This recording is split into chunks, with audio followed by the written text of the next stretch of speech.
Bonjour YouTube, deuxième partie Bon, de la vidéo voilà, sur Jail, etc. On ne va pas refaire une énorme introduction, étant donné que vous êtes supposé avoir vu l'autre vidéo. Si ce n'est pas le cas, je vous invite à aller le faire. Et si jamais vous avez juste envie de reprendre en route, voilà, libre à vous. Mais si vous êtes perdu, sachez que nous nous dédouanons de toute responsabilité à ce sujet. Toujours est-il que dans cette vidéo, on va se concentrer du coup sur la suite de ce qu'est Jail et expliquer des choses, expliquer comment un peu mieux s'organiser dans sa création, etc. Bien évidemment mm, en guise de fil conducteur par rapport à toute la discussion qui est autour de Jail, bien évidemment. Et nous en étions restés après avoir globalement discuté des climats, de la météo, et tu nous proposais d'attaquer plus ce qui était plantes et environnement. Et donc je vais te laisser la parole. voilà. Donc, plantes et environnement, alors c'est quelque chose que j'ai beaucoup réfléchi par rapport justement au phénomène que j'ai présenté du climat dans la dernière vidéo. Donc, au niveau des environnements, j'ai voulu que Jail soit pas une île trop fantaisiste, trop pétage de plomb, mais en même temps qu'elle incorpore des éléments très fantaisistes. En fait, qu'elle ne le soit pas en apparence, mais qu'elle le soit quand on creuse un peu. Et quand on vient chercher les côtés un peu sympas là-dedans. Donc, je suis parti d'espèces de plantes assez retrouvables en fait dans notre monde à nous, en se basant sur un climat humide, frais. Donc, humide frais, pour moi, ça m'a vite fait penser, en plus sur un terrain un peu accidenté, à ce qu'il peut y avoir comme plantes dans les fjords, les côtes plus au nord de l'Europe. Pas forcément des côtes gelées, hein, mais j'entends des côtes où on a des plantes qui ressembleraient à des sapins, des arbres qui sont capables de résister pas mal au vent, etc. Et des herbes assez hautes, assez dures, assez résistantes pour justement résister au vent. Euh, Également, je me suis un peu inspiré de ce qu'on a nous sur nos côtes en France, notamment dans les côtes du nord de la France. J'entends par exemple la vallée de la Somme avec, enfin surtout la baie de Somme avec des plantes un peu qui seraient, c'est pas des algues, mais c'est des sortes d'herbes très adaptées à l'eau salée de toutes ces régions. Donc, pour la partie haute de l'île, je me suis basé là-dessus. Océan, sel, vent, humidité plus ou moins constante parce que il y a beaucoup d'humidité dans l'air, mais pas forcément beaucoup de précipitations. Donc voilà, il fallait que je fasse quelque chose qui soit en adéquation avec ça. Et pas non plus un ensoleillement de fou. Donc on peut pas avoir une végétation de cactus. C'est foutu, tu vois. Donc, partant de ça, je me suis dit, déjà, en plein milieu de la mer, il y a beaucoup d'humidité dans l'air, donc certainement aussi beaucoup de sel. Et je me suis dit, une des plantes les plus représentatives et les plus faciles à cultiver, ça m'a fait penser en fait à la salicorne. Je sais pas si vous connaissez, si voilà la salicorne, tu connais le délire, toi, je pense. Ouais. Mais alors, c'est une plante qui se mange, qui ressemblerait à une sorte de haricot desséché très salé et qui pousse justement aux environs de la baie de Somme, etc. C'est une plante très salée parce qu'elle pousse au niveau dans une eau marine. Voilà, donc corrige-moi si je dis de la merde, mais normalement c'est ça. Plus précisément, en fait, elle pousse pas exactement dans une eau marine, elle pousse dans les bancs de sable et est submergée pendant Mm. certaines périodes et est émergée pendant d'autres. Et du coup, elle se doit d'être résistante aux hautes concentrations de sel, Mhm. tout simplement pour contrer ça globalement. Et je suis en train de mettre une magnifique image de salicorne. Voilà. Voilà, donc ça c'est magnifique. Voilà. Et Ceci est une salicorne.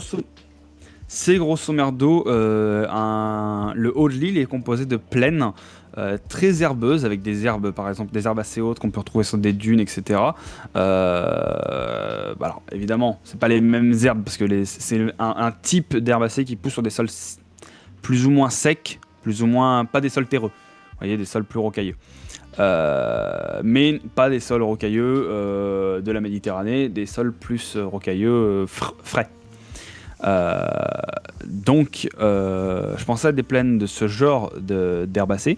Et au niveau des cultures, du coup, la base entre guillemets alimentaire des peuplades, etc., ce serait ce genre de choses. Nous, mettons qu'en France, notre équivalent c'est le blé, et ben eux là-bas ils ont ça. Ils ont une espèce d'herbe très salée qui sert de base à l'alimentation.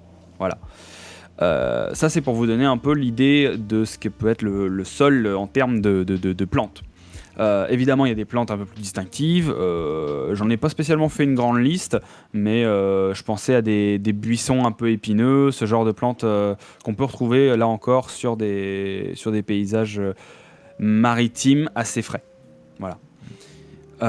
Donc des buissons épineux, des plantes qui ressembleraient à des chardons, des choses comme ça qui viennent pousser un peu là où les terres peuvent être assez sèches. Parce que, en fait, la terre n'est pas sèche dans le sens pas d'humidité, mais dans le sens où c'est un sol qui est très rocailleux. Il n'y a pas forcément de terre fertile. Et Donc il ça, faut. associé au fait que l'île en tant que telle soit penchée, bah, ça fait un sol Mm. extrêmement drainé. Donc Ouais. certes, il y a de l'eau, il y en a beaucoup, mais la disponibilité en eau est très faible en fait. Parce que ça, c'est un concept qu'on utilise beaucoup en botanique. C'est l'histoire de la disponibilité de l'eau. Autrement dit, une eau est disponible pas quand elle est présente, mais quand elle est présente, quel que soit le moment de la journée. Mm. Et là, clairement, c'est pas le cas. Parce que, en fait, ça veut dire que si jamais vous avez un sol qui est très drainant, bah, l'eau, elle va tomber et elle va partir très vite. Elle va soit s'infiltrer, soit ruisseler, etc. Mais elle sera disponible que pendant un très faible intervalle de temps qui suivra la précipitation. La Mm. seule condition pour que vous ayez du coup une alimentation en eau continue dans ce type de sol, ce serait qu'il pleuve en permanence. Or, des situations où la pluie tombe en permanence, ça n'existe pas spécialement, quoi. Donc En du coup, ça Asie, à la fait... limite. Oui, mais c'est que pendant des périodes de l'année, tu vois. Ça reste Mm. quand même comme ça. Et le truc, du coup, c'est que vous allez vous retrouver du coup avec des plantes qui vont avoir nécessité de stocker de l'eau si elles veulent survivre, même si c'est un milieu qui est extrêmement humide. Soit il faut qu'elles puissent stocker de l'eau, parce qu'elles s'alimenteront dans ce cas-là par les racines, soit il faut qu'elles soient capables de pouvoir tirer profit de l'humidité dans l'air. Parce que autant les plantes qu'on a sur Terre ne le font pas trop, il n'y a que quelques exceptions qui ont une bonne absorption d'eau par les feuilles, et encore, ça reste une faible proportion de leur apport hydrique. Mm. Autant là, étant donné qu'on est dans un univers créé, on pourrait totalement imaginer des plantes qui arrivent à capter l'humidité qui est présente dans l'air. Pourquoi pas? Voilà. Mais donc dans ce cas-là, il faut soit que vos plantes reposent sur ça, soit que vos plantes aient la possibilité de stocker énormément d'eau, que ce soit dans les racines, dans les feuilles, dans les tiges, ou dans des structures spécialisées. Après tout, pourquoi pas? Et donc ça, d'ailleurs, c'est ce que tu dis par rapport aux plantes qui captent de l'eau par les feuilles. C'est un peu de ça que je me suis servi pour justifier les quelques forêts de Jail. Hmm. En fait, je me suis dit, plutôt que de faire, nous, ce qu'on a, on a des forêts qui sont assez grandes, surtout en France, des forêts très grandes avec beaucoup d'arbres, même s'il y a plein d'arbres qui sont collés, qui poussent partout. C'est des arbres qui n'ont pas forcément des centaines de branches et qui font pas non plus des toits feuillus, c'est pas des jungles, mais on a des forêts qui sont assez denses avec beaucoup d'arbres. Et là, je me suis dit, les forêts de Jaïl, c'est pas la même chose. Ce sera des forêts où les arbres seront beaucoup plus éparses, mais avec des feuilles qui recouvriront peut-être un peu plus de place, justement pour Ok. capter un maximum de cette humidité. Voilà. Très bien.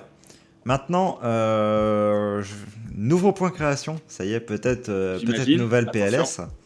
PLS. C'est que quand vous faites des précipitations, concrètement, l'eau s'évapore et ensuite elle retombe. Mais du coup, on a très peu de sels minéraux qui s'évaporent avec l'eau en tant que telle.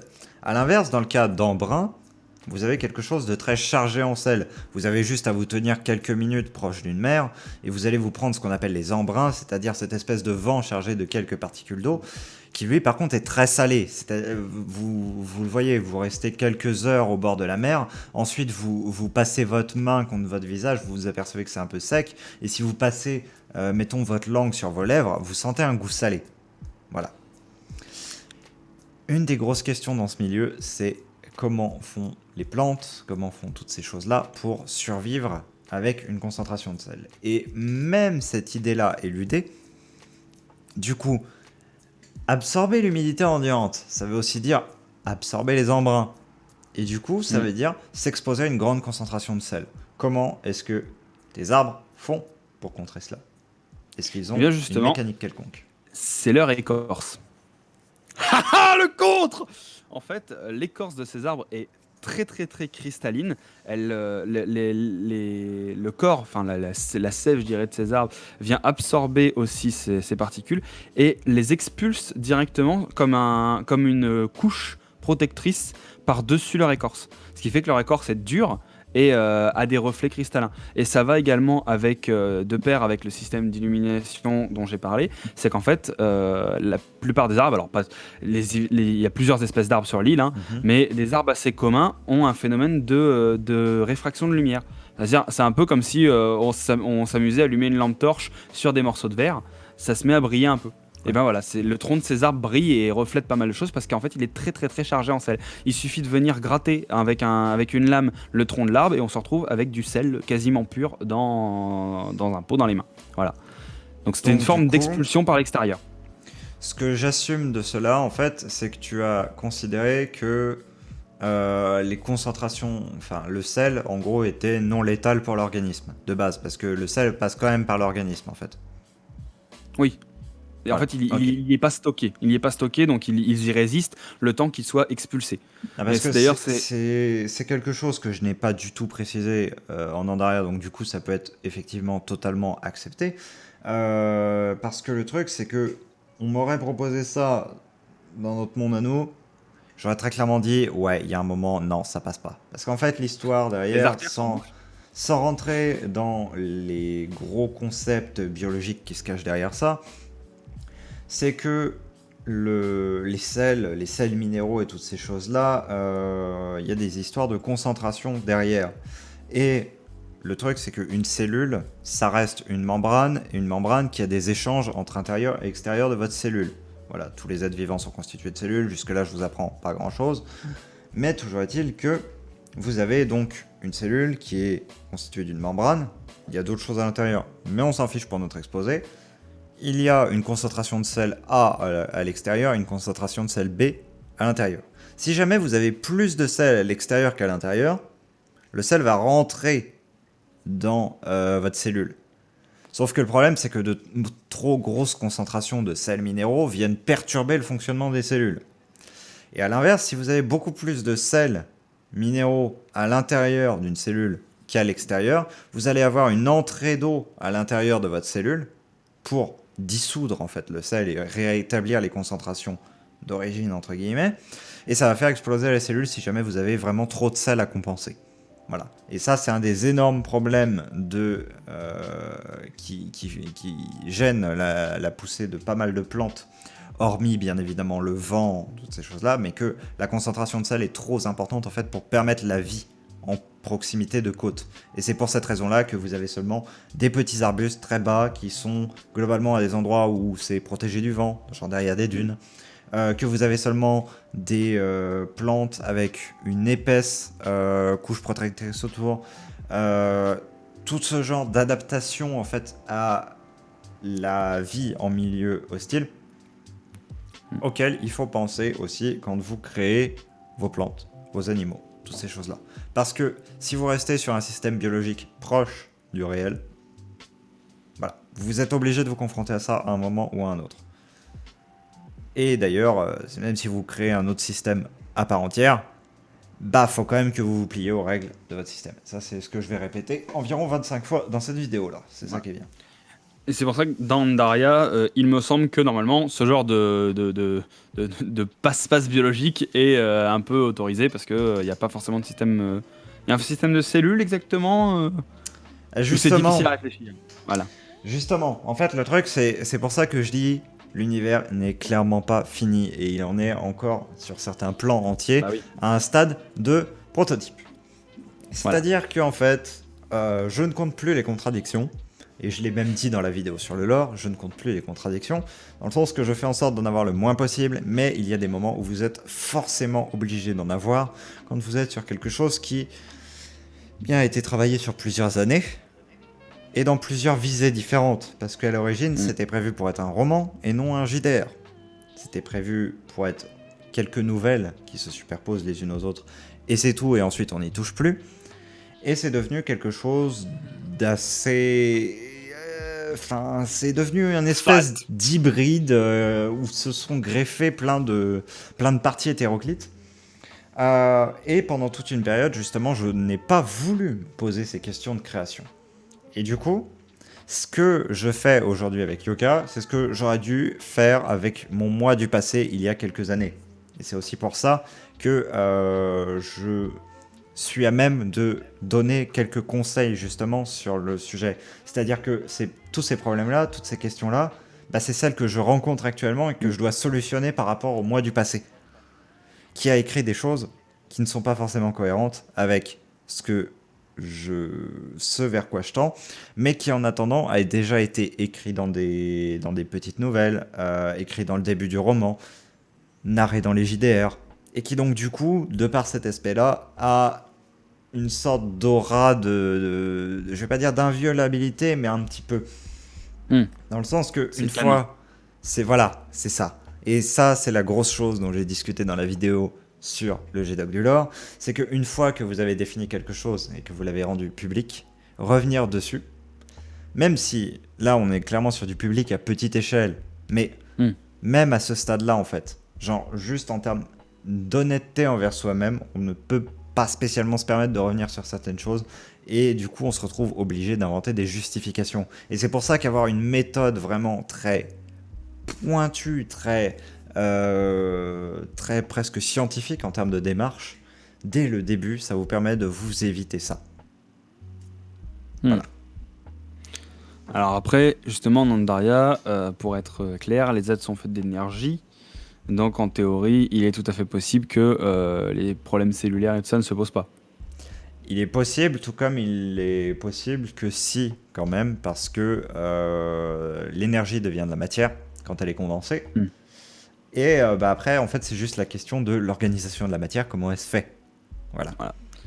On va pas aborder les points qui sont pas encore réfléchis. Hein. C'est moi qui te mets en PLS, le retour de bâton là. C'est normal, c'est totalement normal. De toute façon, ça c'est inhérent au principe de création. Hein. À partir du moment où vous faites quelque chose, peu importe ce que vous faites, hein, que ce soit dans votre hors cadre JDR, dans votre putain de vie, que vous soyez en train de faire une dissertation, un contrôle de maths, quoi que ce soit, vous l'envoyez à quelqu'un, ce quelqu'un va le relire et vous balancera un regard critique dessus en vous disant les choses qui ne sont pas bonnes.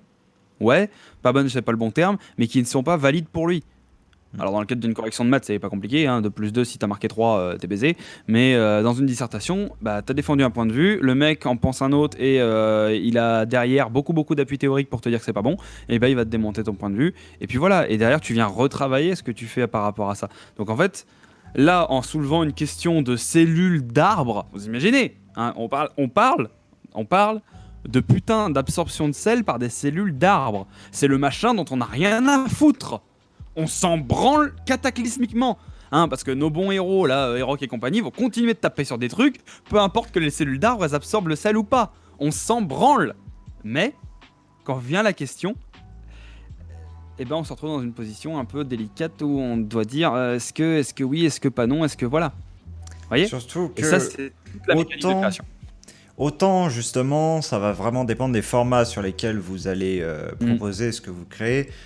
Si jamais, mettons, vous créez tout un univers, vous avez toute une idée de cet univers, et que ce que vous proposez, par exemple, ce sont des dessins, des peintures, des choses comme ça, parce que vous pouvez avoir envie de créer un univers de fantasy pour faire des dessins dedans. Voilà, pourquoi pas en soi. Hein. Concrètement, il y en a plein qui le font. Bah, dans ce cas-là, clairement, il y a des questions que vous n'avez pas spécialement à vous poser. C'est juste pour l'intérêt intellectuel de la chose. Mais par exemple, dans quelque chose... Oui, voilà. Mais dans quelque chose où vous allez être en interaction complète avec une autre personne, typiquement un JDR, bah, c'est des questions qu'on va vous poser, en fait.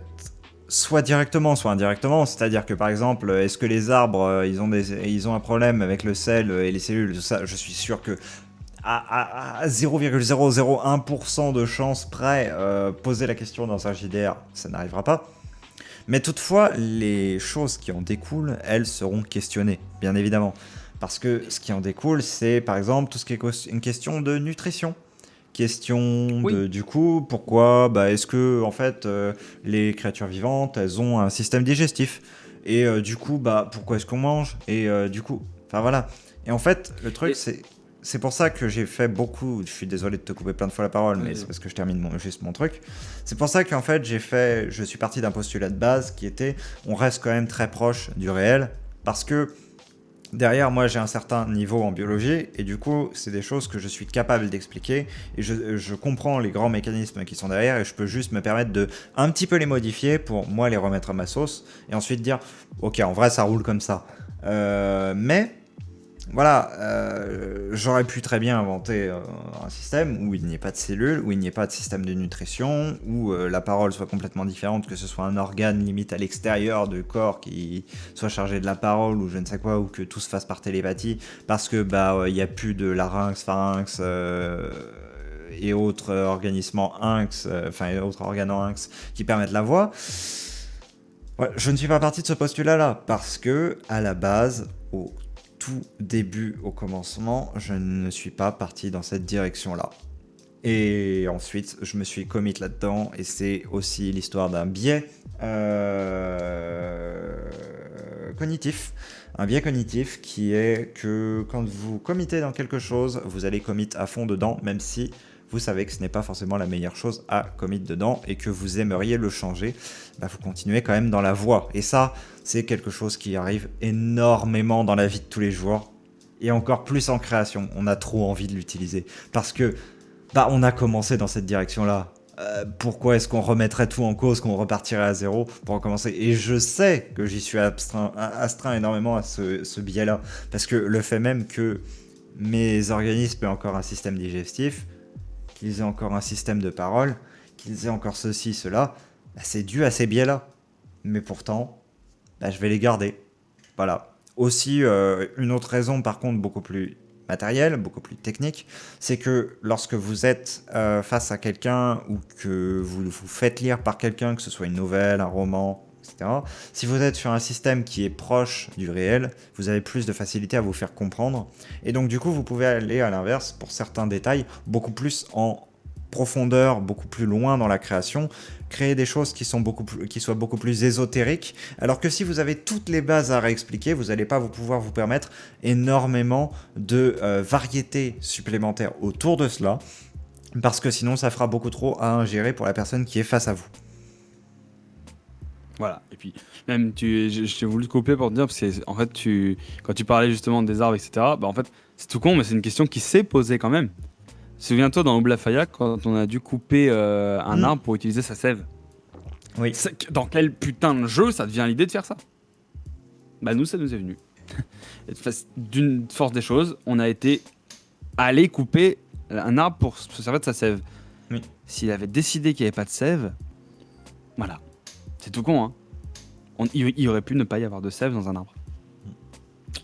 Voilà, c'est juste ce genre de point, tu vois, parce qu'on pense que que ça n'arrivera jamais ou que ce genre de truc, il y a pas de situation où ça pourrait, mais si, il y a toujours un connard d'aventurier qui va faire chier et puis qui va faire des trucs pas possibles. Voilà, il y a toujours un con dans le tas qui finit par faire des trucs auxquels on n'avait pas pensé.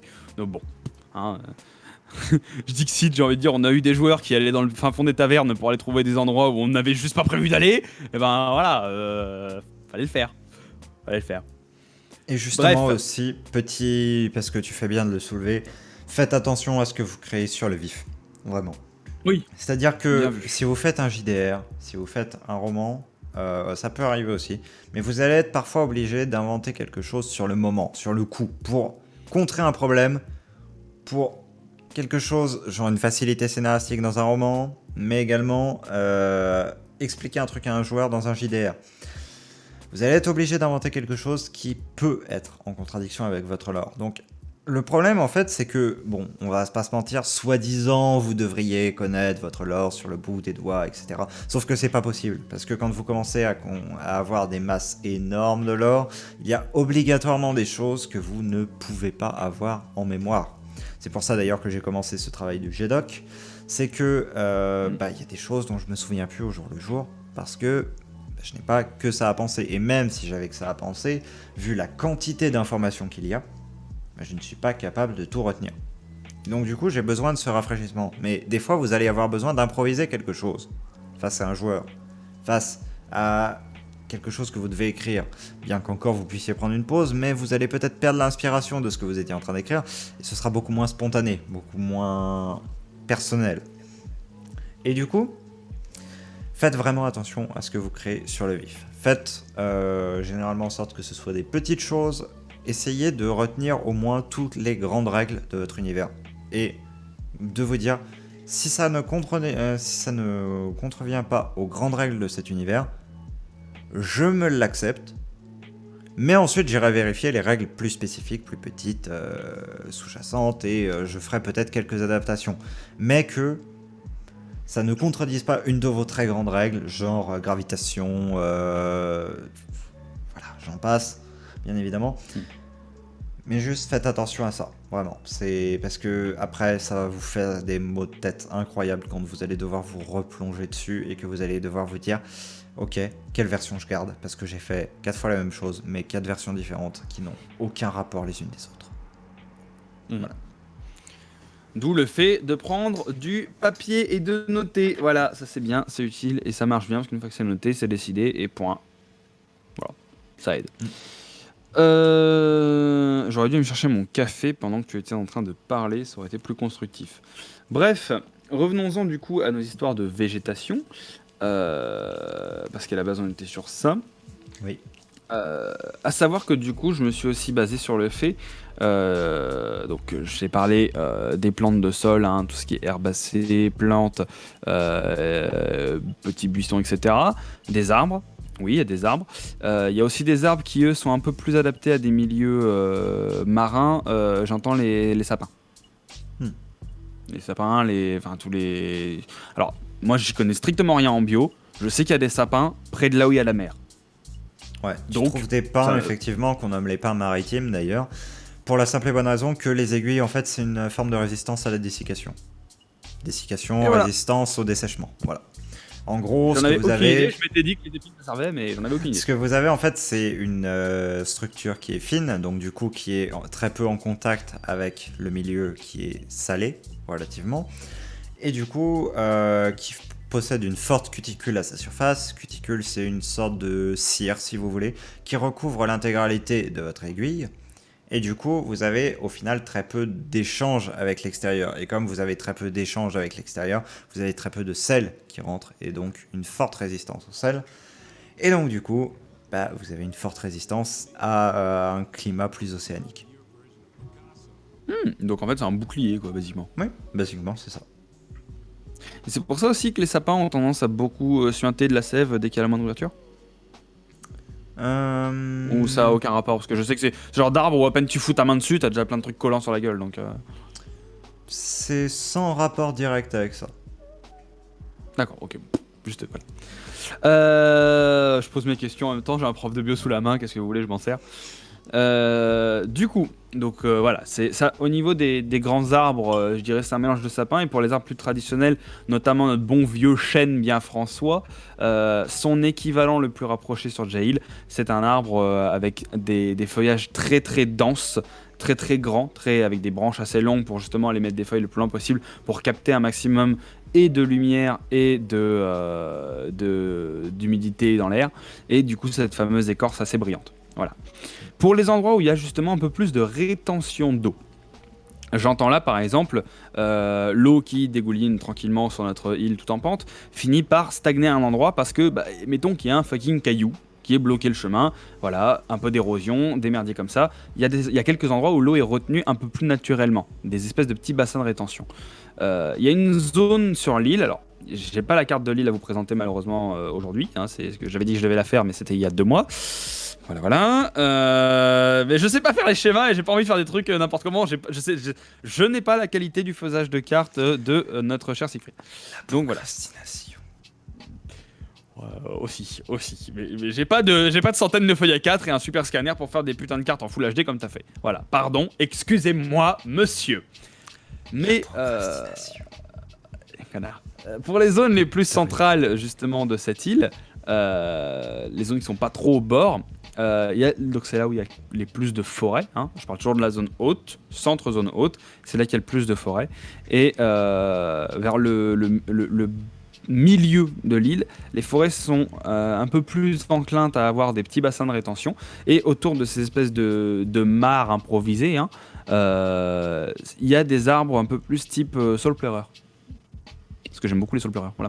Donc il y a des arbres un peu plus comme ça qui viennent y pousser parce qu'ils ont un accès un peu plus direct à l'eau, etc. Donc c'est moins le bazar que les trucs qui sont très proches des vents marins, le plus sur les côtés de l'île.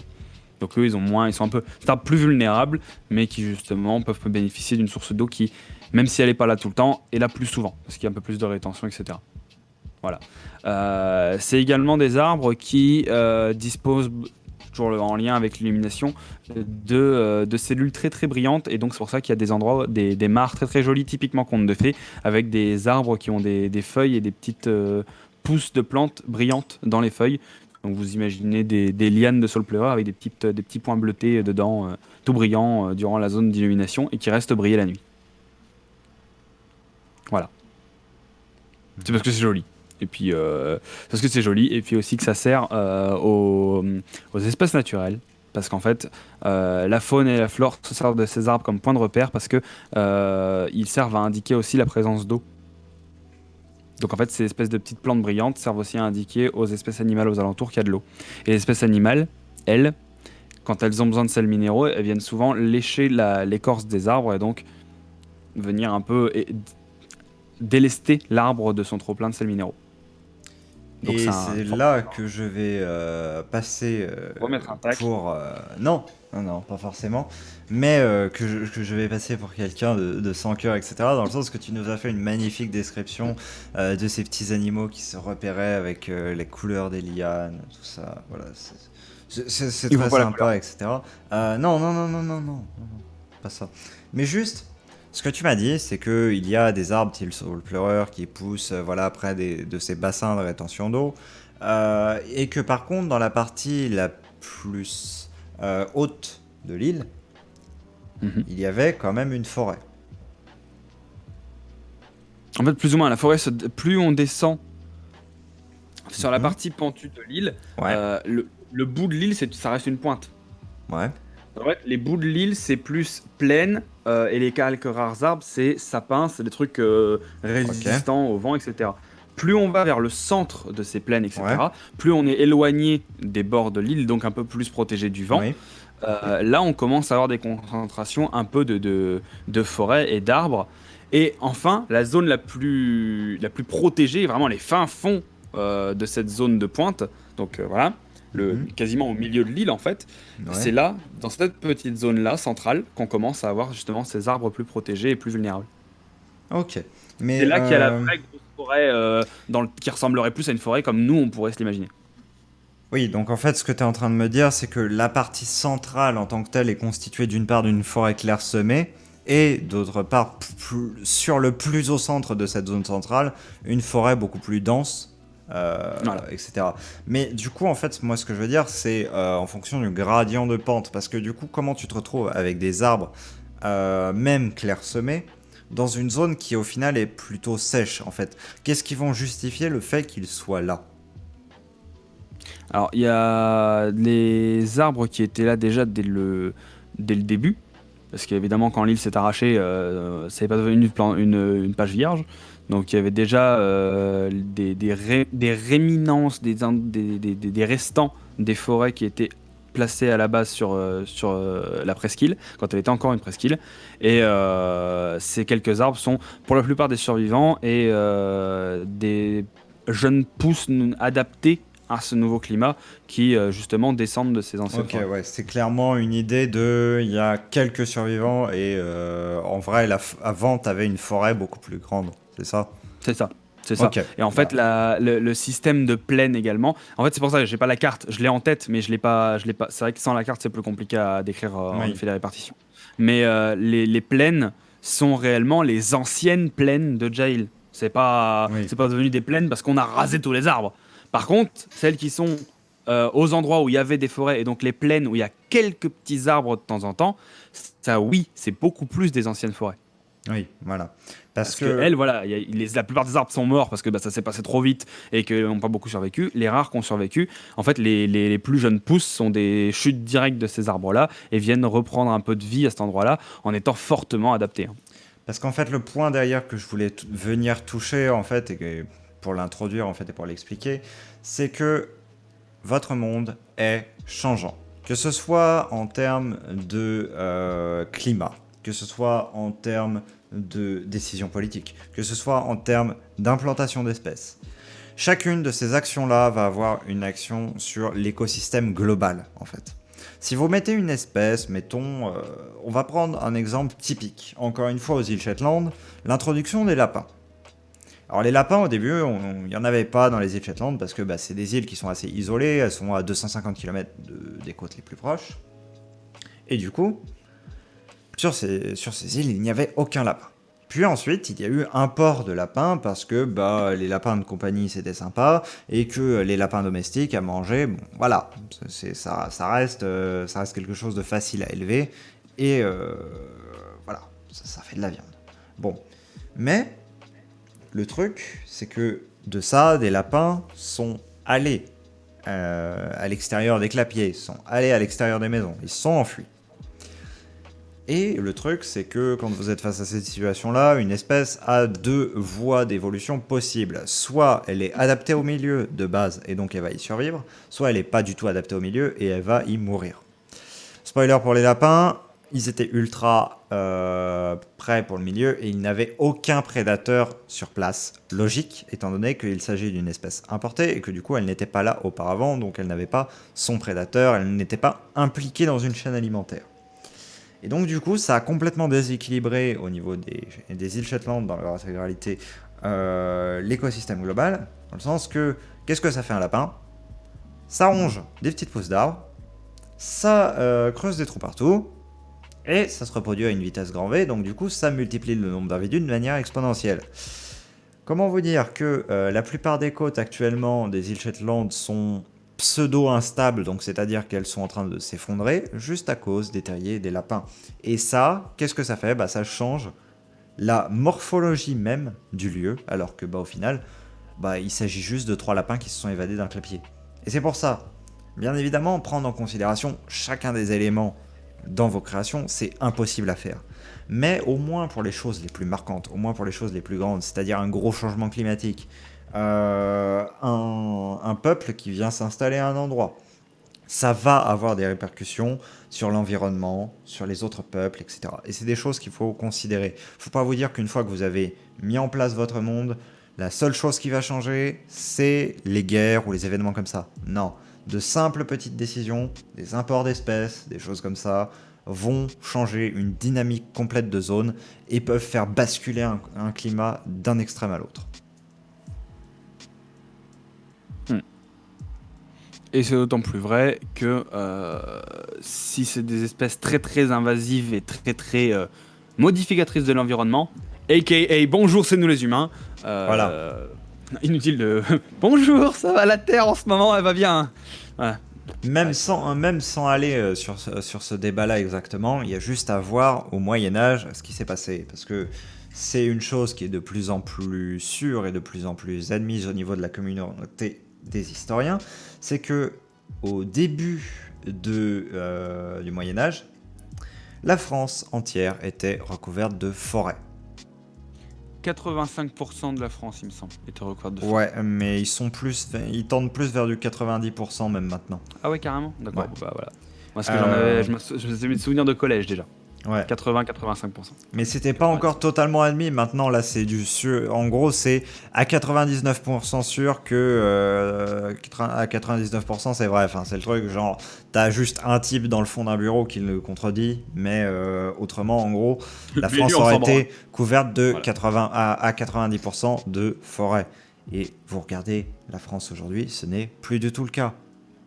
Et voilà, c'est même au début de la Renaissance, ce n'était plus du tout le cas. Le moment où il y a eu le plus gros déclin des forêts en France, c'était Moyen-Âge, Renaissance. Pas après. Dans d'autres pays, ça a été bien après, mais en France, ça a été sur cette période-là. Et du coup, ce qu'il faut vous dire, c'est que là, on parlait même pas de hyper mécanisation, de choses comme ça, parce que, voilà, Moyen Âge, ils n'avaient pas de tracteur, hein, clairement, à moins qu'on m'apporte la preuve contraire. Voilà.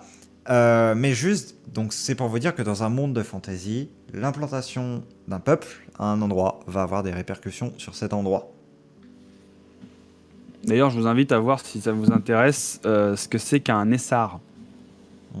Voilà, si vous ne savez pas ce que c'est qu'un essar, normalement, c'est une partie de bois, une partie de forêt qui a été défrichée, dans laquelle on a enlevé les arbres. Maintenant, regardez en France le nombre de villes et villages qui portent le nom Châtelain-les-Essarts, je sais pas moi, Villers-les-Essarts, etc. Allez voir, juste regardez. Les essarts, c'est un mot qui ressort souvent dans les villages en France. C'est juste ce que ça veut dire. C'est des villages où il y avait à la base que de la forêt, et les mecs, ils ont fait, on va tout tailler, on va faire nos essarts, nos espaces défrichés, et ça a carrément donné lieu à des créations de villages qui portent là le nom. Voilà. Donc, je vous laisse vérifier. C'est assez énorme comme nombre, et pour votre culture générale, c'est toujours cadeau. Voilà. Donc, justement, si on parle un petit peu d'espèces invasives, je vais taper un petit peu sur l'agriculture vite fait si ça se fait, ou est-ce qu'on fait une pause, ou est-ce qu'on... On parle un petit peu de l'agriculture, ensuite on fera une pause. Ouais, parce que, en fait, sans la carte, ça reste assez compliqué, mais la végétation et la description des paysages et des sols est très très très différente entre le haut et le bas de l'île. Et là qu'on a attaqué un peu le haut, je pense que je serais mieux directement de venir le détailler et d'en parler plus avant d'attaquer le bas. Ouais. Voilà, pour moi ça me paraît plus cohérent, et au moins on perdra un petit peu moins les gens. Peut-être. Oui. Donc au niveau agriculture, les peuples qui sont sur le haut de l'île, c'est des Ahui, des Ahui qui vivaient à la base sur la presqu'île de Jaïl et qui se sont retrouvés du coup arrachés de leur continent de base. Sans entrer dans les détails organisationnels, etc., on fera ça dans une autre vidéo, parce que sinon ça ne finira strictement jamais. Au niveau agriculture, il y a une organisation un peu tribale de petits villages, etc. Et au niveau agriculture, les méthodes utilisées sont assez variées. Et j'en ai quelques-unes en tête, liées également à des espèces insulaires qui me sont venues. Déjà, une grande part de l'agriculture réside dans la maîtrise de l'eau. Les pluies, les embruns, etc., il a dû falloir les contrôler. Dans le sens où les pluies, c'est une ressource en eau pure, un minimum en tout cas, moins chargée en sels minéraux, qui est extrêmement importante à récolter et à garder. Et donc, la plupart des aménagements agricoles ont été juste de creuser des rigoles, des tranchées, et de venir créer leur propre bassin de rétention d'eau pour justement garder un maximum d'eau pour l'irrigation des champs et la création d'espaces cultivables. Donc ça a été un des points principaux. C'est pour ça que les champs, entre guillemets, de Jaïl, les espaces cultivés, sont très souvent délimités ou longés par des tranchées avec des bassins, des puits, souvent recouverts d'une terre cuite, plus ou moins imperméable à l'eau, pour justement permettre de contenir cette eau au fond et d'éviter qu'elle se perde dans le sol. Voilà, c'est un moyen encore de retenir un maximum d'eau. Avec également, ce qui est visible, c'est des espèces de jarres ou des espèces de petits tonneaux en bois avec des cordes qui permettent justement de venir traîner de l'eau dans ces rigoles pour les remonter en haut des champs, parce que justement tout est en pente. Donc malgré tout, les champs sont en pente, c'est pas un système de rizière, ils n'ont pas la force ou même les aménagements possibles pour venir créer des cultures en escalier. Donc c'est des cultures en pente, mais avec des systèmes créés pour remonter de l'eau. Donc, tout bêtement, les espèces qui s'apparenteraient à des chevaux sur l'île, il y en a, sont souvent attelées à des espèces de petites charrettes, je dirais une sorte de charrue en longueur, sur laquelle on vient disposer des seaux.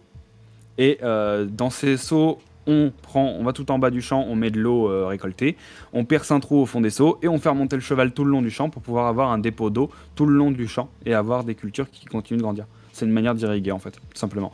Voilà, ce petit point sur l'agriculture, justement en lien avec ces plantes qui ont besoin d'eau et qui ont du coup vu une existence. La plupart des plantes autres que celles qui sont directement adaptées au climat de l'île. Les plantes qui sont un peu plus travaillées, il y a une sélection qui se fait là-dedans. Donc pour augmenter les pousses de cette fameuse, on va continuer de l'appeler la salicorne, cette fameuse plante qui sert de base à l'alimentation, pour augmenter les rendements, augmenter les récoltes et réussir à augmenter son développement, ils ont été organisés en champs et du coup les salicornes cultivées sont évidemment beaucoup plus grosses et beaucoup plus hautes que les salicornes sauvages. Parce qu'elles sont justement plus irriguées par ces systèmes-là.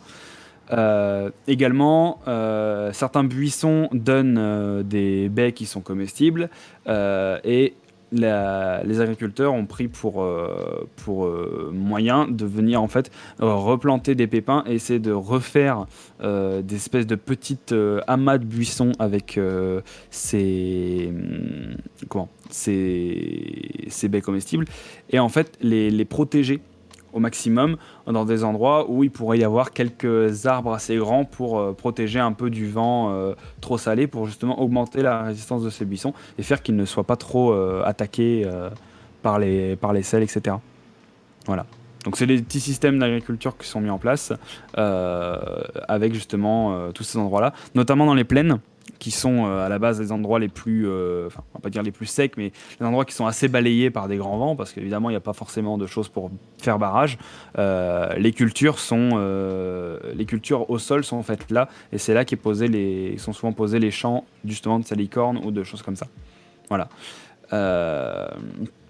Également, d'autres petits tips agricoles qui me sont venus et que j'ai voulu travailler là-dessus. L'usage alors il n'y a pas de mécanisation, mais l'usage d'un maximum de force animale pour justement venir travailler les champs, pour essayer, tout du moins, de ne pas trop avoir d'efforts à faire, justement à cause de ce dénivelé. Parce que, évidemment, faire pousser un champ en pente, c'est tout de suite plus galère quand tu dois faire des centaines d'allers-retours entre le bas et le haut. Sachant que l'eau est en bas, forcément. Donc, il y a une sorte de mécanisation, notamment des remontées d'eau, avec des formes de tapis. C'est des formes de tapis roulants, mais c'est pas des tapis roulants. C'est des cordes tressées entre deux points avec des roues. Et le long de ces cordes sont fixés et attachés des seaux, des jarres, des trucs qui sont fermés. Et justement, ça permet de venir avec un mouvement en haut. Il suffit de tourner. Et on fait tourner un animal, que ce soit un cheval, un âne, n'importe quoi qui ressemblerait. Un peu comme nous dans les meules, les anciens moulins, etc. Pour justement actionner ce mécanisme et faire remonter des choses du bas vers le haut. Notamment les graines, etc. ou les récoltes. Voilà, petit point sur les techniques. Alors après, c'est un point qui est en développement. Il n'y a pas non plus beaucoup d'élevage au niveau agricole sur Jail parce qu'il n'y a pas forcément de vaches et de bêtes qui sont à tuer.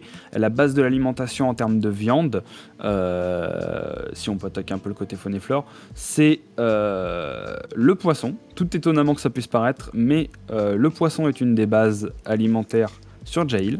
Et ça, je le détaillerai plus tard parce que c'est un aspect très culturel d'une des tribus. Et sinon, ça se base sur du petit gibier. Il n'y en a pas beaucoup, mais du petit gibier. Donc des sortes de lièvres, ce genre de petit gibier-là. Sinon, c'est des insectes. Des insectes, notamment des vers insulaires qui sont assez gros et qui ont qui sont détritivores et qui ont une croissance, un mode de stockage qui les fait grossir et enfler assez pour que en fait ça devienne des espèces de trucs qui font la taille d'un petit point quand ils sont arrivés à maturité assez vite. Ce sont des vers détritivores qui viennent manger beaucoup et qui emmagasinent et finissent par créer une base d'alimentation aussi en termes de protéines animales. Ça, c'est encore un axe que je viens à réfléchir, mais voilà. Et donc, du coup, par exemple, j'avais pensé à des systèmes d'endroits rocailleux dans lesquels ces vers ne peuvent pas venir s'enfoncer dans le sol parce que c'est du rocher, et dans lesquels ils sont stockés, on les nourrit avec les détritus, et on finit par pouvoir les prendre pour les consommer directement. Voilà. Alors après ça pareil, c'est soumis à critique parce que n'étant pas du tout biologiste, je n'ai strictement aucune putain d'idée de comment au niveau moléculaire ça pourrait venir se démerder. Mais je connais de mon niveau un peu certains fonctionnements d'animaux ou d'insectes et ça me paraissait cohérent. Après, à voir ce que C'est la cohérent en biologie en termes dit. de possibilités, mais c'est pas forcément cohérent en termes de rendement. Et là, on va C'est pouvoir sûr.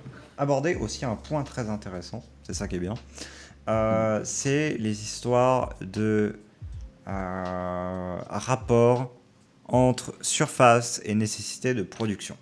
Parce que suivant comment votre population va être, et là ça s'adresse aussi à ceux qui font de la SF, parce que dans la SF c'est un aspect qui est très souvent développé, celui de l'accès aux ressources, parce que souvent dans la SF on peut se permettre de faire de l'anticipation, on peut se permettre de faire tout ce qui est aussi purement, même sans anticipation, mettons une colonie spatiale qui doit survivre en autonomie, et donc il y a ce problème des rendements de ressources. Parce qu'en effet, et c'est quelque chose, c'est une problématique aussi qu'on a à affronter IRL, littéralement, dans le sens que on est à la veille de changements majeurs, voilà, ça c'est ce que vous entendez depuis des années, mais vraiment pour le coup, on est à la veille d'une nécessité d'un changement majeur parce que on a toujours dit, ok, on a de quoi nourrir l'humanité, on a de quoi nourrir l'humanité, c'est juste qu'on attribue mal les choses.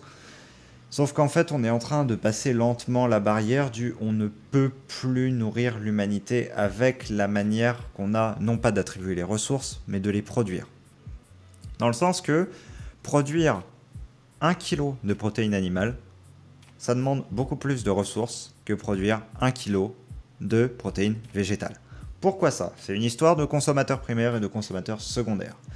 Un consommateur primaire, c'est un truc qui va... une production primaire et consommation secondaire. Un producteur primaire, en fait, c'est typiquement une plante. C'est-à-dire, il va choper de la matière carbonée dans l'air, il va choper de l'eau dans le sol, et il va former de la matière organique. À l'inverse, un consommateur, ce qu'il va faire, c'est qu'il va prélever cette matière organique, il va en assimiler une partie, mais il assimile pas tout. Il y a une grande partie qui est rejetée, justement. Les fameux déchets, hein, les excréments, on va pas se mentir, c'est ça, voilà, très clairement. Eh bien, ça, c'est une perte brute, dans le sens que il y aura toujours une partie qui ne sera pas revalorisée, ou qui ne sera pas revalorisée de manière instantanée. Et toujours est-il que, pour vivre, votre organisme, par exemple, il bouge, il va chercher de la nourriture. Voilà. Et en fait, toute cette énergie-là, bah, elle est dépensée. Et donc, du coup, dans le bilan net, c'est une chose qu'il faut prendre en compte dans la perte d'énergie qui concerne la production de cet aliment en question. Et c'est pour ça que faire un steak, ça nécessite autant d'hectares de soja, par exemple, alors que faire un steak au soja, qui apporterait en gros, non, je ne parle pas en termes de nature de l'apport, mais en termes d'énergie apportée par l'apport, en termes de kilocalories. Si on voulait faire la même chose en termes de kilocalories, on aurait environ nécessité de 15 à 100 fois moins de surface que avec le steak. Et justement, en fait, dans le cadre de la création, parce que mon but n'est absolument pas de faire un discours moralisateur en mode voilà, on s'en fout. Non, là, ce qui nous intéresse, c'est le sujet de la création.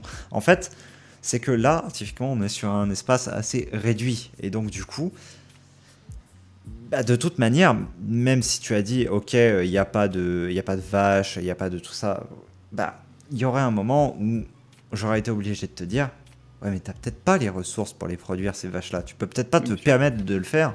Et ce serait peut-être tuer une partie de la population que de se dire, on en fait quand même. Mais c'est bien pour ça qu'il n'y en a pas. Voilà, justement. Mais c'est pour cette raison-là que je veux soulever le point, c'est que c'est une contrainte que vous devez avoir à l'esprit. Si vous avez des terres immenses et très peu d'habitants, faites ce que vous voulez, très clairement. Vous pouvez dire qu'ils mangent énormément je vais dire de viande par similarité à notre modèle, mais ça pourrait être n'importe quoi que vous ayez créé qui demande beaucoup de ressources à être produit. Et à l'inverse, si jamais vous avez un tout petit espace et une population très élevée, que vous avez très peu de terre fertile, etc., là, va falloir éviter ce genre d'alimentation si vous voulez pas avoir une incohérence en soi. Et puis même pour la question de la productivité, euh, si vous créez un univers avec vos propres règles, là encore dans la logique de suivre vos propres règles que vous avez mis en place, je pense pas que vous ayez décidé que vos joueurs, dans le cas d'un JDR par exemple, puissent se contenter de manger une miette de pain par jour et que ça les nourrit. Je pense pas. La plupart du temps, on va quand même forcer les joueurs à manger un peu plus. C'est quand même plus intéressant en termes de gameplay. Maintenant, n'allez pas non plus penser que vos vaches dans votre JDR, manger 3 bouts de blé, ça va leur suffire à produire 100 kilos de viande en plus. Ce serait arrangeant, hein, ça sauverait largement la Terre, j'ai envie de dire. Mais non, malheureusement, ça ne marche pas comme ça. Si un être humain, si vos joueurs doivent se nourrir à un ratio ressemblant à ceux de nous, les êtres humains, alors il faut se dire que par similarité, la plupart des autres organismes vivants qui fonctionnent pareil vont aussi devoir se nourrir proportionnellement à leurs propres besoins. Donc là encore, vous pouvez pas faire des vaches magiques qui grossissent de 50 kilos en ayant mangé 5 kilos d'herbe.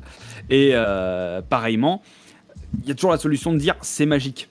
D'accord, pas de souci. Mais là encore, il faut que ce soit cohérent avec votre lore mis en place et ce que vous avez mis en place. Et je reviens par exemple à ce que Siegfried disait sur la rentabilité et le coût à aller chercher, notamment le coût en énergie.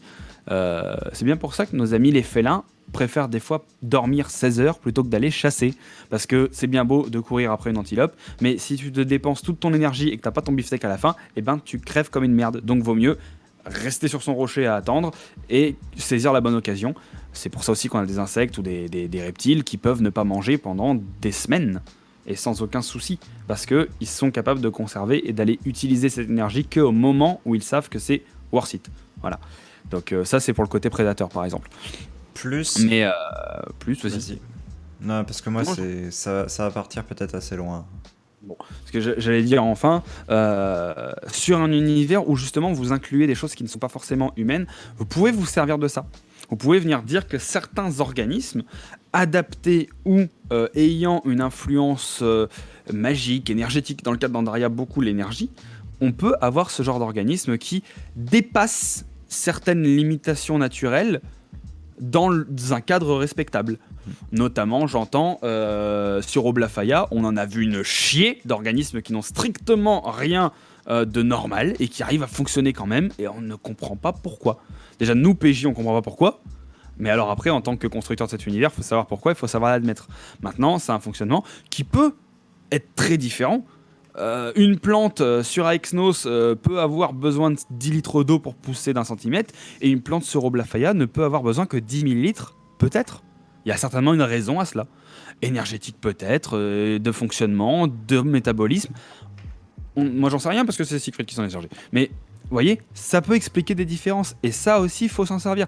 Ne pas hésiter à le faire. Après, il faut que ça reste cohérent. Mais on peut le faire. Ça veut pas dire que c'est interdit et que toutes vos plantes doivent forcément consommer 10 litres d'eau pour pousser d'un centimètre. Vous pouvez vous éclater aussi. Et par exemple, sur Jail, c'est ce que je voudrais mettre en place.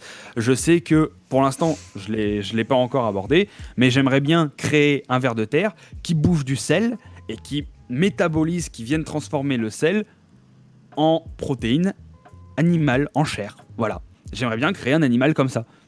Maintenant, j'ai pas encore les clés pour le faire, ni les clés de fonctionnement pour. Donc c'est aussi pour ça qu'on en discute aussi avec Siegfried, pour pouvoir avoir des retours, etc.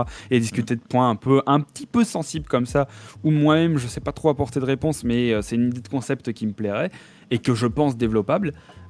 Voilà, si c'est votre univers et que vous avez des concepts un peu tarabiscotés à faire comme ça, vous avez décidé que vous avez des chevaux, c'est bien, ça vous empêche pas d'avoir des licornes. Faut juste le justifier en fait derrière, c'est tout. Même si c'est magique, ça peut être magique. Ça peut avoir le c'est magique.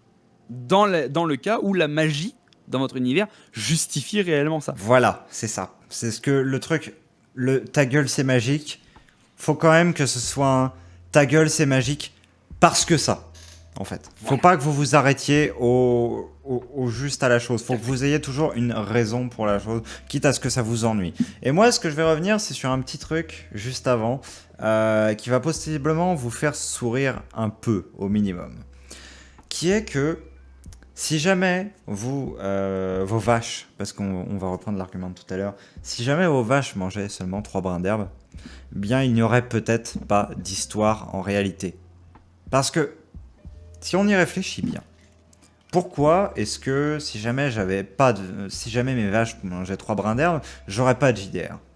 Parce que, si jamais votre vache mange juste 3 brins d'herbe et que ça lui permet de fournir 100 kilos de steak, eh bien, il n'y a pas de problème de nourriture dans ce cas-là. C'est clairement pas quelque chose de limitant. Vos civilisations n'ont donc pas de problème de nourriture.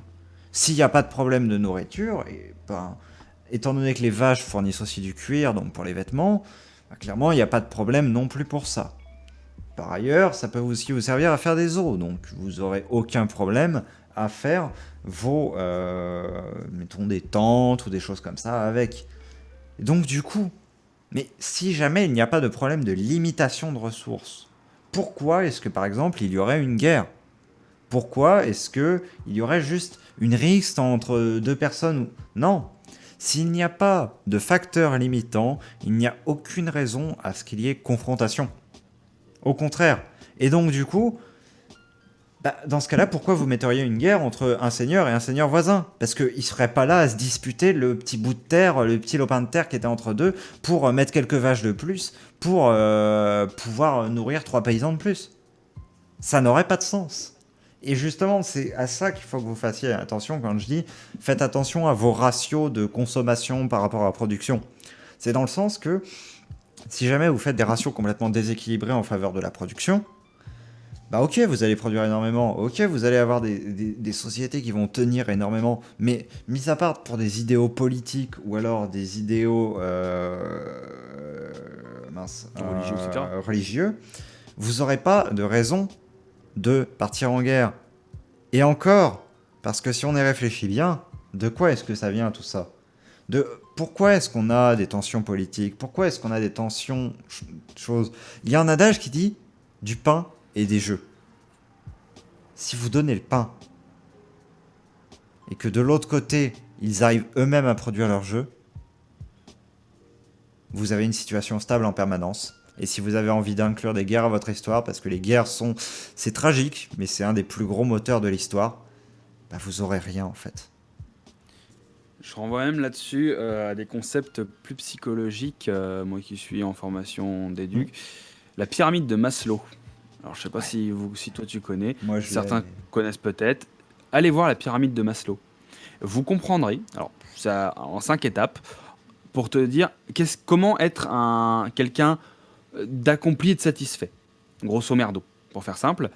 Et la première base de la pyramide, c'est la sécurité. Et la sécurité alimentaire, vestimentaire, juste, déjà, avant de commencer à se faire apprécier des autres, à avoir un réseau d'amis, etc., il faut déjà juste se nourrir. C'est la première base de la pyramide de Maslow. Et bien, dans ce genre dans les histoires, dans le monde, les humains partent en guerre quand ils ne peuvent pas assurer leurs besoins le plus primaire, tout simplement. C'est l'une des plus bêtes raisons pour aller taper sur son voisin. Hein. Et d'ailleurs, je pensais également aussi, mais je voudrais aborder un petit concept qui peut parfois être un peu développé dans certains jeux vidéo et qui peut des fois se voir dans des JDR, je sais pas. Mais le concept, je dirais, je vais appeler ça les hyper-espèces, dans le sens où si une vache en 3 brins de blé là, elle produit 100 kilos de barbac, qu'est-ce qui interdit à la putain de vache de manger tout un champ, de se mettre à faire 8 mètres de haut, de faire 18 tonnes et de devenir un éléphant de guerre qui va t'arracher tout un village? Dans ce cas-là, les humains, ce sera de la pâtée. Ils se feront défoncer. Parce que oui, si vous créez, et ça, alors je l'ai fait de manière un peu comique, mais si vous créez un ennemi ou un être ou une créature qui n'a pas besoin de manger ou très peu, n'a pas besoin de dormir ou très peu, n'a pas besoin de boire ou très peu, produit beaucoup plus de puissance, a une énergie quasiment infinie, etc., etc., mais pourquoi est-ce que c'est pas elle qui domine le monde? Pourquoi est-ce que c'est les humains qui ont les civilisations les plus évoluées? Pourquoi est-ce que c'est pas cette espèce animale-là qui domine le monde? Et je vous renvoie par exemple à l'univers du Hobbit, l'univers de Le Seigneur des Anneaux. Un dragon. On pense peut-être à la même chose, ouais. Un dragon. Moi je pensais au dragon. Le dragon, dans le Hobbit, Il reste endormi 1000 ans sous de l'or. Je sais même pas qu'est-ce qu'il mange. On sait même pas s'il boit. Il ne fait rien. Et quand il sort de là, il peut te ravager toute une ville. Il est indestructible et il n'est sensible que à quoi? À un espèce de twist scénaristique, une flèche noire machin. C'est un peu capillotracté quand même. Une flèche noire, ça le tue. Toutes les autres flèches, des cailloux, des machins, ce que tu veux, rien. Il s'éclate dans la ville, il se fait un gros crash, pas de soucis, il se relève. Mais une flèche noire un peu bien placée, ça y est, il est raide mort. Vous voyez, ça fait pas des masses cohérents. Alors, c'est le Hobbit, c'est une œuvre sacrée, donc je vais pas crier dessus non plus. Mais vous voyez, quand on parle d'une hyper-espèce, quand on prend un ultra-prédateur alpha de ouf, comme par exemple les dragons, eh ben c'est inarrêtable parce que ça n'a pas de besoin, ça n'a strictement aucune faiblesse. Et dans la nature et dans un univers que vous créez, pensez à ça aussi. Si vous dites, oh ben mes fermiers ils ont pas de pénurie de vaches parce que les vaches en mangeant 3 grammes tout va bien, ben vos vaches peuvent dominer le monde. C'est tout con à penser, mais elles peuvent. Pour rester justement dans Tolkien, pour ce dernier exemple, avant de vous laisser, parce que là la VOD va être particulièrement longue et vous allez adorer ça, mais Carrément, elle est longue. pour en finir du coup avec Tolkien, vous aurez remarqué un truc, une scène moi qui m'a marqué personnellement, c'est la course après les Uruk-hai qui ont enlevé deux des Hobbits et Merry et Pippin. Ils ont enlevé Merry et Pippin et ils courent. Et en fait, ce qu'on dit des Uruk-hai, c'est qu'ils ont très peu besoin de manger, de boire. Ils ont quasiment pas besoin de dormir et ils peuvent maintenir un rythme de course effréné pendant extrêmement longtemps. Si vous réfléchissez à ce qui fait que Legolas, Gimli et Aragorn arrivent à les rattraper, bah c'est juste qu'ils ont été tués par les cavaliers du Rohan qui se trouvaient là. Mais autrement, réfléchissez juste au fait, est-ce que ils auraient pu rattraper Merry et Pippin? La réponse est non. La réponse est évidemment non. Si vous avez quelque chose qui dépasse énormément en termes de puissance n'importe quelle chose, et que vous la servicez de toute... Enfin, vous la libérez de toute contrainte extérieure, donc par exemple dans le cas Sauron, parce que la chute de Sauron fait que tout le monde se barre, hein, c'est magnifique, alors que... voilà. Bref. Et vous supprimez une aide extérieure pour le coup, et bien juste, c'est mathématique, mais ce qui est le plus fort entre les deux va subsister. Et d'ailleurs, pour rattraper même la scène des Uruk-hai là que tu dis, c'est les cavaliers du Rohan finissent le massacre, mais à savoir le massacre avait commencé parce que il n'y avait pas que des Uruk-hai, il y avait aussi des orques qui eux ont besoin de boire, de manger et sont fatigués et qui voulaient bouffer Merry et Pippin. Donc vous voyez, c'est tout con, mais on avait clairement deux espèces qui pourtant sont alliées. Mais il y en a une qui est beaucoup trop puissante et qui est un espèce de robot de combat, et l'autre qui a des faiblesses et qui a des demandes et des besoins à résoudre, et ils vont pas hésiter à aller taper sur les Uruk-hai qui savent plus fort, juste parce que eux ils ont la dalle et qu'ils en ont marre de courir. Voyez ? Et qui d'ailleurs, on le notera aussi, pour vraiment faire rentrer en collision nos deux arguments qui auront été celui de la pyramide de Maslow et celui des super espèces. Bah, les Uruk-hai, ils foutent une raclée aux orques. Hein. Voilà. De base. De ce qu'on voit de l'affrontement, les Uruk-hai ont très clairement le dessus. Mais tout de même, et c'était ce qu'on s'attendait, très logique. Mais pourtant, les orques en tant que tels ont voulu attaquer les Uruk-hai pour subvenir à leurs besoins. Voilà. Leurs besoins le plus bas. C'est ça. Tout simplement. Et donc, du coup, sur ce... Nous allons cut. C'est très court de psycho. Ouais, totalement. La fin, très court de psycho. Mais c'est vrai qu'on a beaucoup parlé de concepts. En tout cas, on a commencé à attaquer le vivant. Et quand on attaque le vivant, automatiquement, on a beaucoup de concepts. Parce que le vivant, ça a une conscience, surtout quand c'est humain. Donc, psychologie, un minimum. Je sais que ça peut être compliqué quand on fait un univers de se dire que il faut inclure un peu de psychologie ou un peu de voilà. Mais bon. On peut pas vraiment faire sans, sinon on contrôle des robots et on devient un Skyrim et votre personnage de Skyrim peut courir pendant 8 ans et demi sans jamais dormir et il vous dira jamais merde. Vous avez déjà été au quartier des nuées. Pensez-y. Pensez que votre putain de guerrier vous l'avez jamais fait dormir depuis 14 jours. Oui. Voilà, pensez-y. Hein, il dort pas le mec et il se plaint pas. Si lui c'est pas une super espèce, moi je sais pas ce que c'est. Mais vous voyez. quand on crée un univers, pensez à la cohérence, pensez à mettre un petit peu d'éléments de psychologie, un petit peu d'éléments qui font que même vos joueurs pourront pas pousser leur perso trop loin. Parce que si leur perso dort pas pendant 48 heures, il va juste s'évanouir. Enfin, des fois, on peut pas juste courir pendant des heures. C'est aussi ce qu'on voit très bien dans le JDR avec Siegfried, c'est qu'il nous impose aussi beaucoup de limites physiques qui sont tout à fait normales et qui viennent normalement impacter directement notre personnage dans sa psyché à lui. Donc nous, en tant que joueurs de ces personnages, on doit aussi savoir se restreindre à ça. C'est-à-dire que notre personnage, il faut qu'il ait des faiblesses mentales. S'il est blessé 18 fois dans un combat, au bout d'un moment, il va peut-être en avoir marre de se faire taper sur la gueule, quoi, parce que c'est pas agréable la douleur. Vous voyez, c'est des choses à penser. Et ça, c'est automatique dès qu'on attaque du vivant. Direct. Vous aurez Donc, c'est pour ça que c'est un peu remarqué long. aussi, que ce soit moi ou Yoka, on fait référence à beaucoup de concepts, que ce soit toi en psycho et moi en bio. Et ça, c'est basé parce que sur le fait qu'on a eu des études dans ce domaine-là, qu'on fait des études dans ce domaine-là, et le fait est que c'est quelque chose que vous devez et que vous pouvez totalement vous baser dessus. C'est-à-dire que obligatoirement, là, si vous êtes en train de nous écouter, vous avez fait des études, dans le sens que sinon vous ne sauriez pas écouter, enfin vous ne sauriez pas la langue française, etc. Donc vous avez fait au minimum, de toute manière, l'école en France est obligatoire jusqu'à, je sais plus si c'est, je crois que c'est 16 ans, voilà. Obligatoirement, vous avez été au minimum jusqu'à la fin du collège, du coup. Bon, même en faisant ça, vos cours que vous vous êtes dit pendant toute votre vie, ils ne me serviront jamais à rien, ils ne m'ont jamais servi à rien, et ce qui dans 90% des cas est vrai, c'est discutable, tu vois. Mais quand même... Moi je dis oui. Moi je dis oui, pas de problème. Voilà. Mais voilà.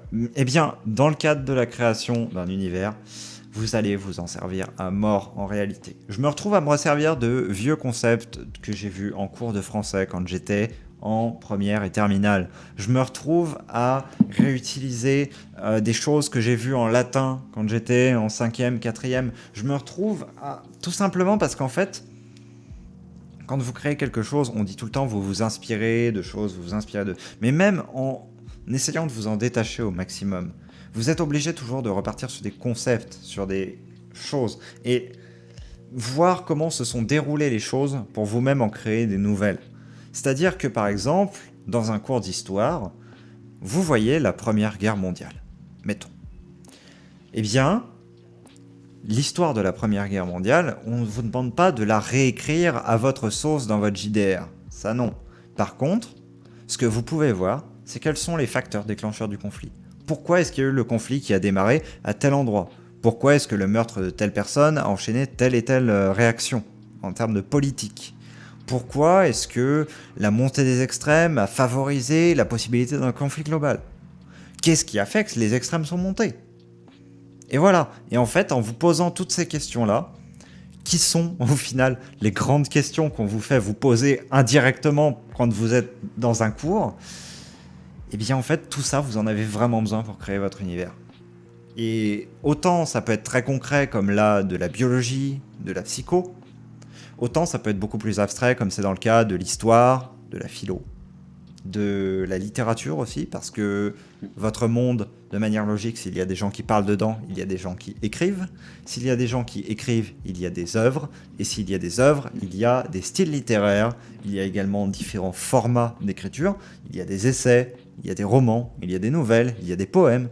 Et c'est à vous, justement, de recréer tout ça et de rendre toute cette diversité de choses visible à la personne qui vous lira ou vous écoutera. Et aussi de maintenir, du coup, cette cohérence globale. Et pour quand même me rassurer un peu, on sait, je me permets de dire on parce que moi qui me commence à m'inclure dedans, voilà, on sait que c'est long. Oui. On sait que ça ne se fera pas d'un claquement de doigts.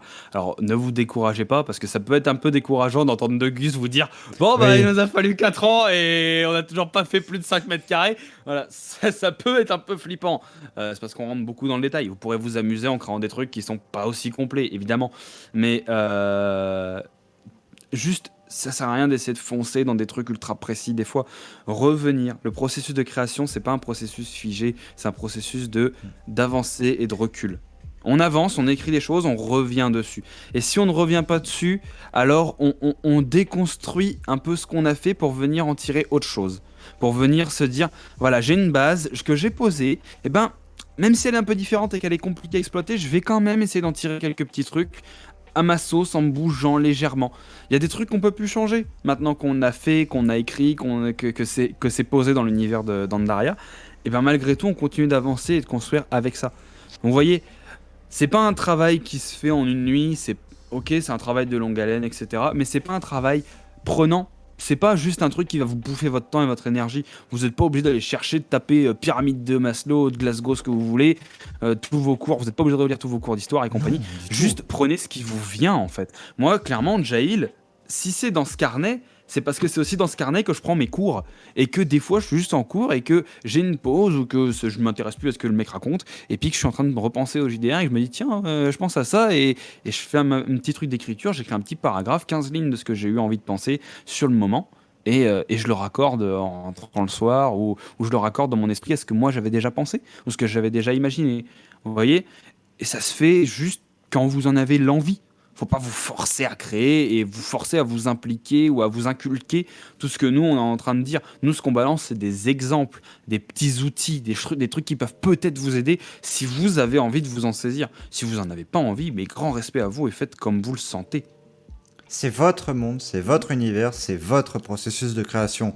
On est juste là pour vous donner des pistes de ce que nous on a exploré, de comment nous on fonctionne.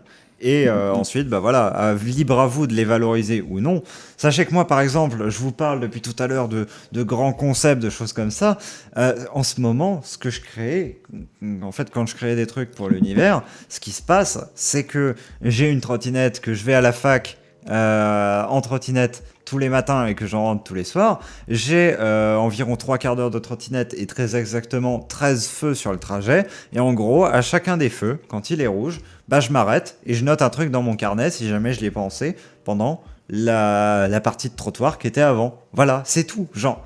Et en faisant ça, juste, voilà, j'ai peut-être créé un truc qui sera une particularité de l'or, ou alors un petit morceau du scénar de JDR que je vais faire dans quelques jours, etc. En fait, le truc, c'est juste de ne pas laisser passer des idées. S'il y a vraiment une chose que on peut vous dire et que ça c'est du sûr à 100% et que genre au grand jamais il ne faut déroger à cette règle, c'est ne laissez pas passer quelque chose parce que vous avez une très grosse probabilité de l'oublier si vous la notez pas genre direct ou alors au moins d'en perdre une partie de l'idée. Parce que vous pouvez faire autant d'efforts que vous voulez pour conserver l'idée telle que vous l'avez eue originellement. Ouais, sauf que si vous la mettez pas un tout petit peu en forme, genre juste quelques mots pour que ça se réactive au moment où vous relisez la chose, bah c'est mort en fait. Vous aurez oublié les 3 quarts quand vous serez de retour chez vous, ou même 2 jours après quand vous serez face à votre ordinateur ou face à votre cahier, prêt à écrire votre truc. Et ça vous frustrera juste et vous aurez plus envie de vous y mettre en fait. Hmm. Et ça, c'est vrai parce que je suis. Pour le coup, ça me touche beaucoup. C'est que je suis quelqu'un qui oublie beaucoup de choses quand je pense à des choses. Et je me sens limité parfois en termes de création parce que je pense à des trucs et comme je les fais pas sur le moment ou que je me procrastine comme un idiot, et ben au final, derrière, je me retrouve à avoir oublié ce que j'avais envie. Et comme je l'ai oublié, je suis moins motivé et au final, je le fais juste pas. Alors que Mm. j'avais créé quelque chose. Ouais. Et c'est quelque chose que faut. Ouais, c'est peut-être une discipline à se mettre, c'est peut-être un peu dur, mais c'est pour votre bien, Ce entre que guillemets. vous aurez Mais remarqué, c'est que ouais. cette habitude en fait d'avoir tout le temps un carnet sur moi, un petit carnet hein, littéralement avec un petit élastique, voilà, et un crayon. C'est une habitude que j'ai pris il y a un an. Il y a un an, qu'est-ce qui s'est passé? Il y a eu le lancement d'Origins. Et vous avez peut-être pu voir justement ce boost, que ce soit dans la qualité des JDR, que ce soit également dans ce que j'écris, etc. Et pour moi, ça, c'est un des gros facteurs. C'est parce qu'en fait, comme ça, quand je suis à l'extérieur, parce que je passe beaucoup de temps à l'extérieur, que ce soit en cours, que ce soit à aller d'un endroit à un autre, voilà, enfin, les trucs de la vie courante, eh bien, quand j'ai une idée, je me dis plus, oh, je vais la retenir, et puis je la noterai ce soir en rentrant. Et en fait, je la notais jamais. Mais j'écris quelques mots dans ce petit carnet. Et ensuite, bah ouais, quand je rentre chez moi, je reprends le truc. Et même quelques jours plus tard, du coup, j'arrive à me souvenir de ce que j'avais pensé sur le moment. Et c'est ce qui me permet, du coup, de faire des JDR où je suis plus en mode, ok, qu'est-ce que je vais leur faire penser, enfin, qu'est-ce que je vais leur faire deviner aujourd'hui, quelle petite particularité de leur background je vais exploiter. Voilà. Et ça s'applique à la création de JDR, mais ça s'applique à toute création de manière générale. Quand vous êtes dans un projet, vous avez besoin de noter des choses. Et ça fait 5, 6, 7 ans que tu crées vraiment Pandaria? Des Ça années fait déjà. 6 ans, ouais. 6 ans, et ça fait que 1 an que tu as incarné. Vous voyez? Ouais. C'est un conseil qu'on vous donne, que nous-mêmes on a mis 5 ans à appliquer. Oui. Et pareil, Oui. le truc du fameux GDoc du lore, là, qui commence à compiler un peu tout, ça fait que 2 mois qu'il existe. Dites-vous ça. Donc, Voilà. vous voyez? C'est parce qu'on a aussi vécu la phase du on n'a rien foutu et qu'on n'avait pas les outils qu'on vous dit que c'est pas mal de les utiliser des fois. Voilà. Donc en fait, Bon. c'est plus par expérience d'avoir souffert du manque de trucs qu'on vous dit les choses On a tellement douillé. que En fait, réellement. Pandaria pouvait être fini. Si on avait gardé nos notes et si on avait tout pensé, ça se trouve Pandaria serait fini 20 fois. Finir un projet comme ça, quand même. Non, Ouais. pas possible. Mais voilà, ça se trouve on en serait. On serait à un stade plus avancé, très clairement. Bon, cette VOD a duré beaucoup trop longtemps.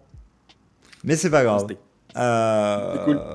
Elle est cool. Et on va du coup la continuer en plus, c'est ça le pire. Les inarrêtables. C'est arrêtable. J'espère que ça vous aura plu, que ça vous aura au moins apporté quelques points d'éclairage. Et à très bientôt pour une prochaine vidéo. Salut.